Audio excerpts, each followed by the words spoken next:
பல கேரளத்து மக்களும் தங்களுடைய கருத்துக்களை கழுவி ஊற்றிருக்கிறாங்க. துஷ்மனை கண்டா தூர விலகு பழமொழி, கண்டாரோழி போய் நெஞ்ச தடவுது புதுமொழின்ற மாதிரி. அஸ்ஸலாமு அலைக்கும் வரஹ்மத்துல்லாஹி வபரகாத்துஹு. அன்பாத அனைத்து உறவுகளுக்கும் இனிய மதிய வணக்கம். உண்மையிலேயே ஒரு வேதனையான ஒரு சம்பவம் அப்படின்னு சொல்லலாம். என்னென்னு பார்த்தீங்கன்னா, இப்போ ரீசண்டாக ஒரு சோஷியல் மீடியாவில் மிகவும் வைரலான ஒரு பதிவாக இந்த பதிவு வந்து போயிட்டு இருந்துச்சு.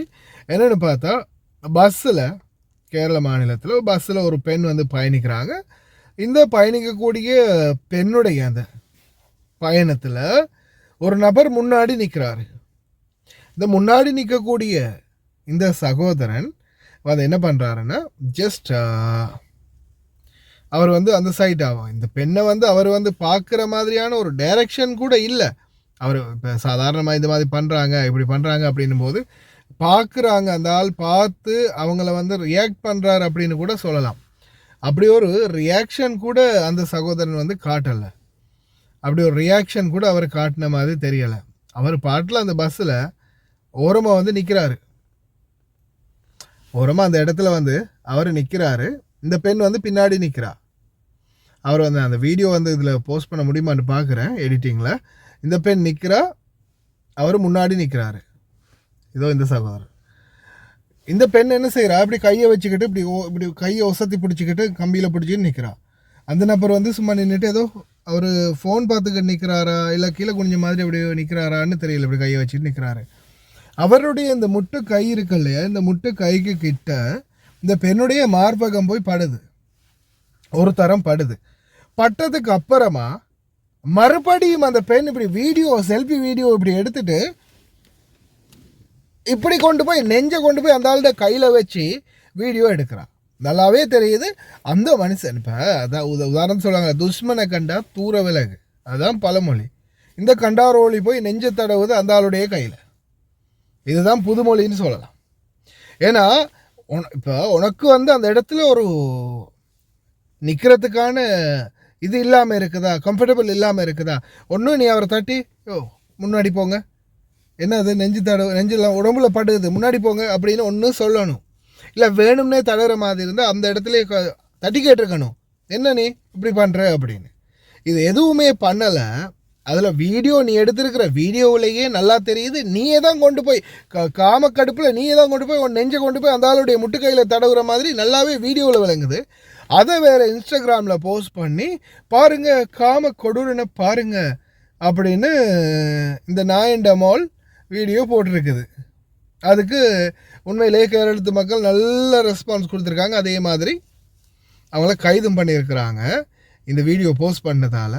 ஏன் கைது பண்ணாங்க, என்ன காரணம்னு பார்த்தீங்கன்னா, இந்த வீடியோ போஸ்ட் பண்ணப்பட்டதால் இந்த சகோதரர் வந்து நான் எந்த தவறுமே செய்யலை, என்னுடைய பாட்டில் நான் அந்த பெண் நிற்கிறத கூட நான் கவனிக்கலை, நான் என்னுடைய பாட்டில் அவங்களுக்கு முன்னாடி, அதாவது பின்னால் வந்து நின்று ஒருத்தன் அப்படி பண்ணியிருந்தாலும் பரவாயில்ல, பக்கத்து சீட்டில் இருந்தோம் அப்படி பண்ணியிருந்தாலும் பரவாயில்ல, இந்த நபர் வந்து முன்னாடி இந்த பெண்ணுக்கு முன்னாடி நிற்கிறாரு, இந்த பெண் தான் பின்னாடி நிற்கிறா. இவன் நினைச்சா விலகலாம், இடத்தை விட்டு போகலாம். அவளா போய் நின்று இந்த மாதிரி பண்ணி வீடியோ எடுத்து போஸ்ட் பண்ணதால அவருக்கு ரோட்டில் கூட இறங்கி போக முடியலையாம், தெருவில் கூட நடந்து போனாலும் என்னால் வந்து முகம் காட்ட முடியலை இந்த சமூகத்தில் அப்படின்ற நிலைமைக்கு மன அழுத்தத்துக்கு ஆளாகி கடைசியாக அவர் என்ன பண்ணுறாரு, உயிரை விட்டுட்டாரு. ஏன்னா எனக்கு வந்து இந்த அவமானத்தை தாங்க முடியலை, நான் செய்யாத தவறுக்கு இந்த பெண் என்னை வந்து இந்த மாதிரி அவமானப்படுத்திட்டா, இந்த அவமானத்தை வந்து என்னால் தாங்க முடியலை, அதை விட இந்த அவமானத்தோடு நான் வாழ்கிறத விட நான் சாகிறதே மேல் அப்படின்ற மாதிரி அந்த நபர் முடிவெடுத்து கடைசியில் என்ன பண்ணுறாரு, உயிரை விட்டுட்டார். எந்த அளவுக்கு கேவலமான செயலில் ஈடுபடுறாளுங்கன்னு பார்த்தீங்களா. இப்போ நீதி கேட்டு இந்த குடும்பத்துக்காக நீதி நிச்சயம் கிடைக்கணும், இவங்களுக்கு நல்ல ஒரு தண்டனை பெற்று கொடுக்கணும் அப்படின்ற மாதிரி வழக்கறிஞர்களும் தன்னார்வர்களும் முன் வந்திருக்காங்க. இவ வந்து அந்த என்ன ஏதோ இந்த பத்தினி அம்மா வந்து அப்படி வீடியோ போட்டிருக்கா, நான் வீடியோ இந்த மாதிரி பண்ணினா இப்படி பண்ணிட்டான் அப்படி பண்ணிட்டான் அப்படின்ற மாதிரி. இந்த இருக்குது வீடியோ பாருங்க. அந்த மனுஷன் அவர் பாட்டில் முன்னுக்கு தான் நிற்கிறாரு. அவர் வந்து முன்னுக்கு நிற்கிறாரு, அவர் ஃபோனை பார்க்குறாரோ ஏதோ ஒன்று பண்ணிவிட்டு அவர் பாட்டில் முன்னுக்கு நிற்கிறாரு. இந்த இடத்துல வந்து தான் என்னை உறைஞ்சிடான் அப்படின்னு இவ சொல்கிறா பாருங்க. அந்த நபர் வந்து முன்னுக்கு நிற்கிறாரு. இவன் என்ன செய்கிறான்னு பாருங்க. என்னை உறைஞ்சின்ற மாதிரியே இவ இப்படி அந்த வீடியோ எடுத்துக்கிட்டே அவன் நெஞ்சை கொண்டு போய் அந்த ஆளுடைய கையில் வைக்கிறான். கடைசியில் அப்படி பார்க்க போனால் இவ தான் தூக்குப்பட்டு செத்துருக்கணும். கடைசியில் அப்பாவி ஒரு ஆள் உயிரிழந்து போயிட்டார். எந்த ஒரு சந்தர்ப்பத்திலையும் சோஷியல் மீடியாவாக இருக்கட்டும், எந்த ஒரு விடயமாக இருக்கட்டும், நியாயம் இருக்குது எந்த பக்கம் அப்படின்றதையும் அது சரியாக அனலைஸ் பண்ணி ஆராய்ச்சி பண்ணி அந்த வீடியோவை நீங்கள் முதல்ல 1, 2, 3 தடவை பார்த்து அது உண்மையிலே யார் பக்கம் தவறு இருக்குது அப்படின்றத வியூகிக்க முடிஞ்சால் ஷேர் பண்ணுங்கள், கமெண்ட் பண்ணுங்கள். இல்லை இது வந்து தவறு, இது வந்து இன்னாரில் தான் தவறு அப்படின்றது உங்களுக்கு கன்ஃபார்ம் ஆகலைன்னா தயவு செய்து ஷேர் பண்ணாதீங்க. கன்ஃபார்ம் இல்லாத உண்மை இல்லாத தகவல்களை ஷேர் பண்ணாதீங்க, பப்ளிஷ் பண்ணாதீங்க. அதே மாதிரி கமெண்ட் எழுதாதீங்க. இந்த மாதிரி யாருடையாவது உயிரை கூட பறிக்கலாம் அப்படின்றத தயவு செய்து ஞாபகம் வச்சுக்கோங்க. சமூக வலைத்தளங்களில் பயணிக்கக்கூடிய அனைவரும் இறந்த சகோதரர்களுடைய குடும்பத்துக்கு நீதி நிச்சயமாக கிடைக்கணும். இவளை அரெஸ்ட் பண்ணியிருக்கிறாங்க இப்போதைக்கு, ஆனால் ஜெயிலில் போடணும். இவளுக்கு வந்து அட்டெம்ப்ட் மர்டர் அண்ட் அது மட்டும் இல்லாமல் கொலை பண்ணிட்டான்றதுக்கும் சேர்த்து தான் தண்டனை கொடுக்கணும். இந்த மாதிரி ஒரு மனுஷனை வந்து அபியூஸ் பண்ணதுக்கு உங்களுடைய கருத்துக்களை மறக்காமல் கமெண்ட்டில் தெரிவிங்க. அதே மாதிரி கேரள மக்கள் பலரும் அவங்களுடைய கருத்துக்களையும் தெரிவிச்சிருக்கிறாங்க. அடிப்பொலியாக கருத்து கொடுத்துருக்குறாங்க, நல்ல வச்சு செஞ்சுருக்கிறாங்க, அதையும் பாருங்கள்.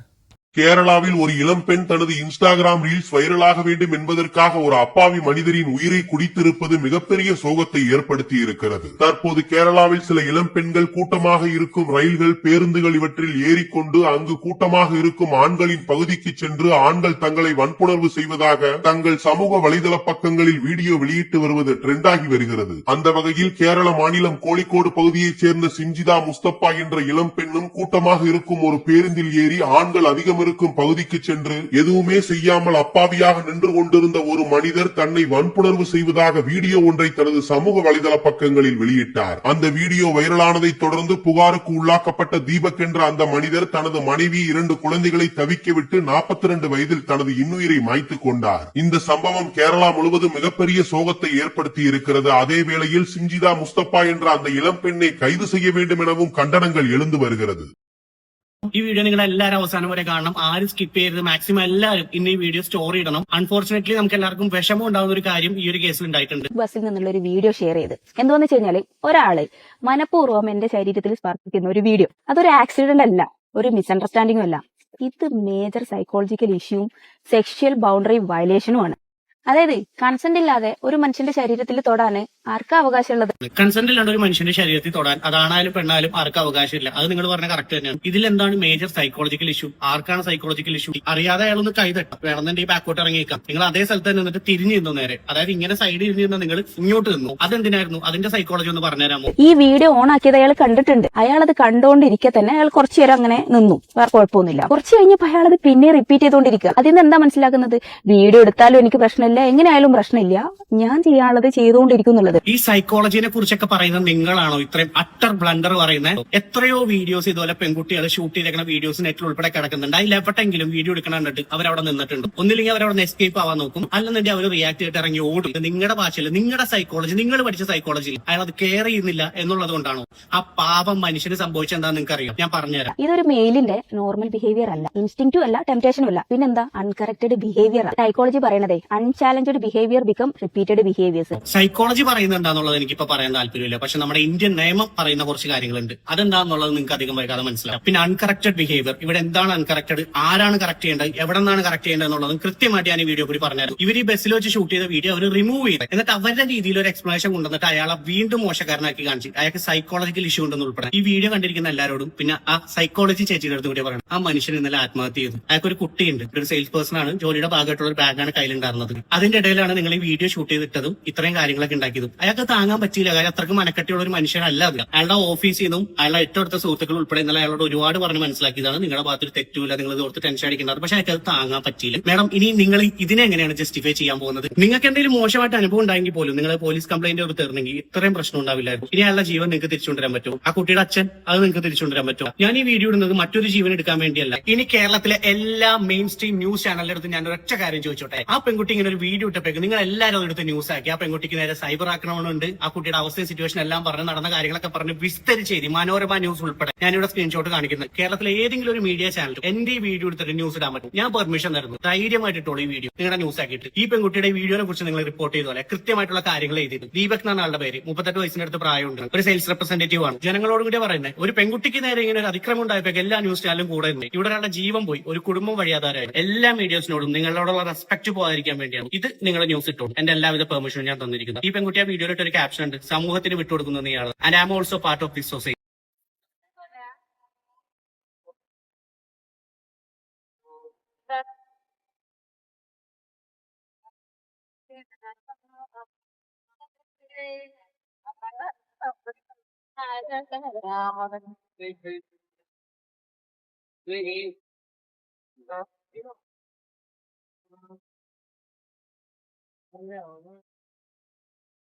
women. இந்த பொல்லாத உலகத்திலே ஏன் என்னை படைத்தாய் இறைவா? வலி தாங்காமல் கதரும் கதறல் உனக்கே கேட்கவில்லையா? எட்டு திக்கோடும் இருப்பவன் நீ എങ്ക് പോയി തൊലൈന്തായി? മയിര നീയല്ലേ എന്തിനാ ജീവിച്ചിട്ടുള്ളത്? പേടിച്ചിട്ട് പബ്ലിക് അക്കൗണ്ട് പ്രൈവറ്റ് ആക്കിയ മറ്റവള് കണ്ടോ കണ്ടോ കണ്ടോ കണ്ടോ കണ്ടോ. ഇവളൊക്കെ വേറാളെ ലൈഫിൽ കയറി കളിക്കാൻ മക്കളെ. ഇവൾക്ക് എന്ത് കിട്ടിയെന്നറിയില്ല. ബസ്സിൽ കയറിയപ്പം ആ ടച്ചിങ്സും കാര്യങ്ങളും ആസ്വദിച്ചിട്ട് വീഡിയോ എടുത്തല്ല. നിനക്ക് എന്ത് കിട്ടി? ഒരാളെ ലൈഫ് തകർത്തിയില്ലേ? അവരെ ഭാര്യ മക്കൾക്ക് പോയി. നീ ആ ബസ്സിൽ തന്നെ റിയാക്ട് ചെയ്യണേന്, ബസ്സിന് റിയാക്ട് ചെയ്യല് വിട്ടിട്ട് നീ ആ വീഡിയോ എടുത്ത് നീ വൈറലാവാൻ നോക്കിയതാ?